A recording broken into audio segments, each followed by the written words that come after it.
প্রধান উপদেষ্টা, অনেক কার্যক্রম আপনি সিনসিয়ারলি করছেন, এটা সত্য কথা। আজকে মার্কেট সিন্ডিকেট গুলো অনেক অংশেই ভাঙার চেষ্টা করছেন। জিনিসপত্রের দাম কিছুটা কমে এসছে, এটাও ঠিক, কিন্তু চালের দাম কমেনি, তারপরে ডিমের দাম কমেনি, অন্যান্য প্রয়োজনীয় জিনিস যেটা মানুষের অপরিহার্য, মুরগির দাম কমেনি, কেজিতে মুরগি 5 টাকা 10 টাকা করে বৃদ্ধি পেয়েছে। এগুলো আপনাকে, এই জিনিসগুলোর জন্য শক্ত হাতে আপনাকে সিন্ডিকেট ভাঙতে হবে। কিন্তু আপনার এই কাজের পাশাপাশি আপনার কথার সাথে কাজের মিল থাকতে হবে। যে ডিসেম্বরের কথা বলেছে সেটা একবার মার্চে বলেন, একবার জুনে বলেন, এটা তো মানুষের কাছে, মানুষ এটাকে ভালোভাবে নিচ্ছে না।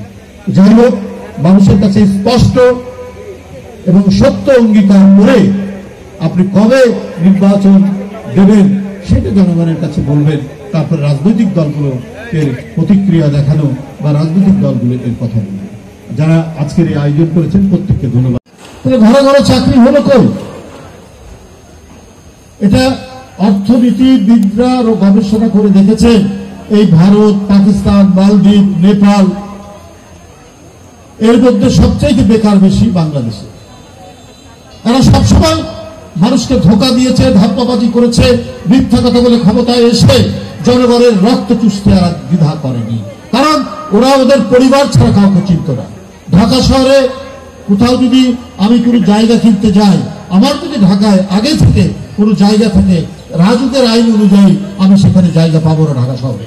কিন্তু শেখ হাসিনা তার ক্ষমতার দম্ভে তার মেয়ে, তার ভাগনা, তার ছেলে, তার বোন পূর্বাচলের কাঠার পর কাঠা, প্রায় 60 কাঠা তার আত্মস্বজনের জন্য তিনি সেখানে করেছেন। অথচ প্রত্যেকেরই বাড়ি ঘর আছে ঢাকা শহরে। শেখ রেহানা তো সরকার থেকে তাকে বিশাল বাড়ি দেওয়া হয়েছে। সুতরাং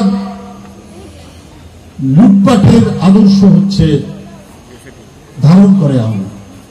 আপনারা রাজনীতি করতে চান কোন মুখ নেই? আপনাদের মধ্যে যে বাকশালের বিষ, একেবারে সেই বিষধর সাপ, সেই সাপ তো আপনাদের হৃদয়ের মধ্যে আছে। সেই সাপ তো আপনারা ঝরাতে পারেন না, সেই বিষ তো আপনারা ঝরাতে পারেন না, ফেলে দিতে পারেন না।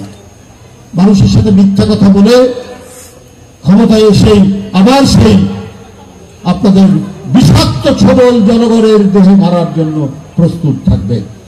সেটার প্রমাণ প্রত্যেকটি জায়গায়, প্রত্যেকটি সেক্টরে বাংলাদেশের আছে। বাংলাদেশ ব্যাংক 800 কোটি টাকা লুট, সোনালী ব্যাংক হাজার হাজার কোটি টাকা লুট, বেসিক ব্যাংক হাজার হাজার কোটি টাকা লুট। এই লুটের ভাগ কারা পেয়েছে? শেখ পরিবারের লোকরা পেয়েছে, অথবা শেখ পরিবারের যারা অত্যন্ত ঘনিষ্ঠ জন তারা পেয়েছে।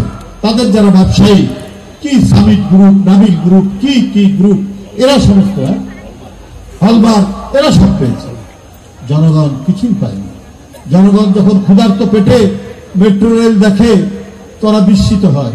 আমার পেটের ক্ষুধা তো যায়নি, তো এই মেট্রো রেল, এই ফ্লাইওভার, পদ্মা সেতু, এটা কি হলো, কিসের জন্য?